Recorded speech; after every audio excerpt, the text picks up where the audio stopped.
एक बेटा पढ़ लिख कर बड़ा आदमी बन गया। पिता के देहांत के बाद माँ ने हर तरह का काम कर उसे पाल पोस कर बड़ा किया और काबिल बनाया था।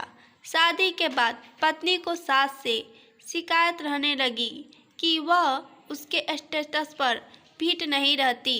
उसे लोगों को यह बताने में शर्म आती है कि यह अनपढ़ औरत उसकी सास है। बात जब बहुत आगे बढ़ गई तो बेटे ने एक दिन अपनी माँ से कहा, माँ, मैं अब कोई भी कर्ज चुकाने में सक्षम हूँ। आप और मैं दोनों खुश रहे, इसलिए यही अच्छा होगा कि आप घर छोड़कर चली जाए। तो आपने अब तक मुझ पर जितना भी खर्च किया है वह मुझे ब्याज सहित बताए, मैं इसे चुका दूंगा, फिर हम अलग अलग रहेंगे। माँ ने कुछ देर सोचा और फिर बोली, बेटा, हिसाब थोड़ा लंबा है, मुझे इस बारे में सोचने के लिए थोड़ा समय दो।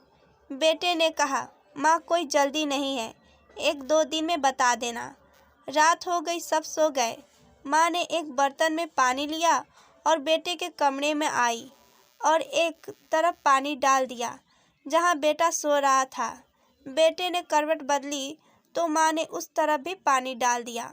बेटा जिस तरफ मुड़ता रहा, माँ उस तरफ पानी डालती रही। बेटा गुस्से में उठ बैठा और चिल्लाया, माँ, यह क्या है? तुमने मेरा बिस्तर पानी पानी क्यों कर दिया? माँ ने मुस्कुराते हुए कहा, बेटा, तुमने मुझे अपने पूरे जीवन का हिसाब करने के लिए कहा था, तो अभी मैं हिसाब लगा ही रही थी कि बचपन में मैंने तुम्हारे बिस्तर गीले करने के कारण न जाने कितनी रातें जग जाग कर काटी है।